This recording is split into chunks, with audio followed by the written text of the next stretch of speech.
When I look back on my fitness journey, going from 155 pounds to where I am now, there's a lot to be proud of. Like, I'm very happy with the progress I made over the last 2-3 years. I've been able to gain a lot of muscle. However, I can recall countless times where I've had like issues. I've experienced a lot of injuries, a lot of setbacks throughout these 2-3 years of me training, and they always stemmed from the same mistakes that I'd been making, especially when I had just started. So if you guys are new to this channel, my name is Sean. I was a very skinny kid a few years ago.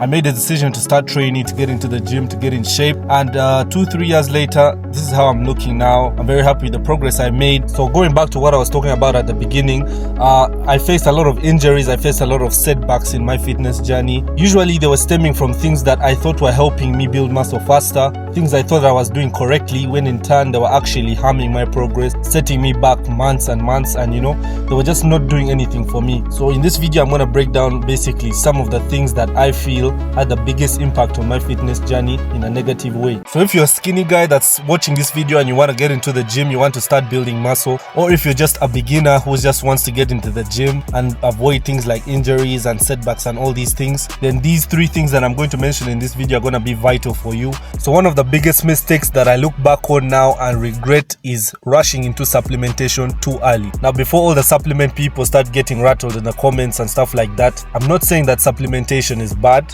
I'm just saying I rushed into it too early. Now, I don't even want to begin to talk about the amount of money I spent on supplements, especially at the time I started taking them. I remember I spent loads and loads of money on protein powders, mass gainers, thinking that these are things that I needed in order to build muscle, in order to gain size, because as a skinny guy, everybody knows you need to gain size, you need to gain weight. The damage that this did to me was now I started relying more on the supplements than on actual food, on actual nutrition, because now basically I was going to the gym every day, I was training, and instead of thinking about like how I'm going to get protein in my meals, I was just thinking about, I can eat whatever I want, and then I'm going to have a protein shake after. I can eat, because I remember I had a very poor appetite, so I was thinking, I can just eat like 1 meal a day, and then I have my mass gainer shake at the end and I'll be good.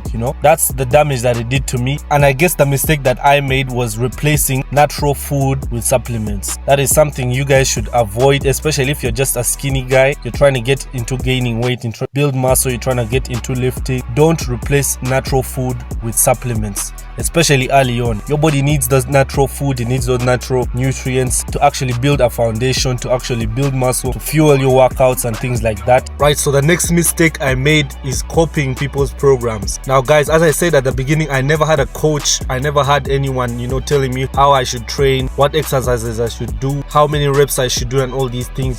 This was partly because, first of all, I couldn't afford to pay someone to train me, and also I didn't take it that serious enough to, start asking someone to train me.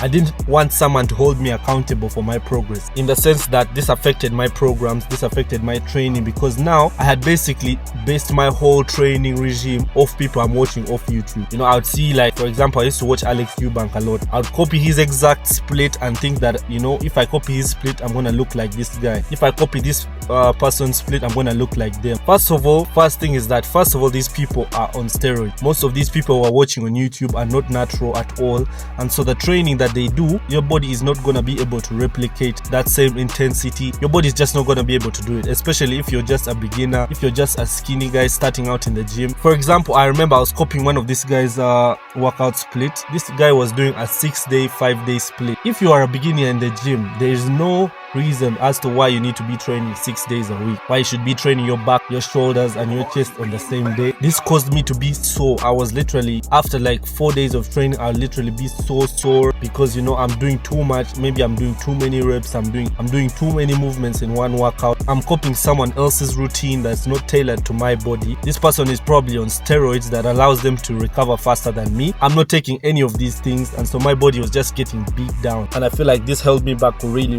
much. Now guys, the final mistake that I made is judging my progress off the wrong indicators. Things like, judging my progress off photos that I've taken in the mirror, things like that. It's really bad, not only for your progress, but also for your mental. Like, if you're taking pictures of yourself every day and looking at yourself and not seeing any changes in the mirror, it's gonna be demoralizing, you know, especially if you're skinny, especially if you feel like you're doing everything right, you know, eating your food, you're sleeping enough, you know, you're going to the gym every day, and then you're looking in the mirror and you're not seeing, you know, the visual changes. It's very, very damning, especially for your mental health and shit like that. So I'm not happy with the progress I'm making.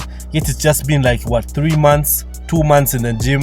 I'm already judging myself off my physique, like, and when you don't see them, it's gonna make you think that you're not making progress, that you're stagnant, and that you're wasting time in the gym, when actually that's not the case, you know. So one of the things I wish I did was judge my progress off the actual indicators. Are you going up in your lifts? Are you progressively overloading in your lift? Over the weeks and the months of training, are you adding more weight to the machines you're doing? You know, are you lifting heavier? Are you doing more reps of a weight that you've struggled to do reps at? These are the things that actually show progress. These are the things that it's not just about looking at yourself in the mirror and seeing whether you've built muscle with your own 2 eyes. Like, you have to be able to know that there are things that you do in the gym during your training that will indicate that you're actually making progress, you know. So like, you have to be able to accept that. You have to be able to continue to keep going, to stay consistent even when you're not seeing it with your own 2 eyes. So yeah, that's basically some of the biggest, I think those are the biggest mistakes I feel personally that I made throughout my journey of going from skinny to muscular. I feel like those are some of the things that really hampered my progress, that now that I look back on, with the experience that I have, with the knowledge that I have now. You guys, if you like the video, subscribe to the channel. Make sure you guys leave a like on the video. Comment down below any things that I missed out, some of the things that you guys count as your own mistakes that people should know about. And yeah, I'll see you guys in the next video.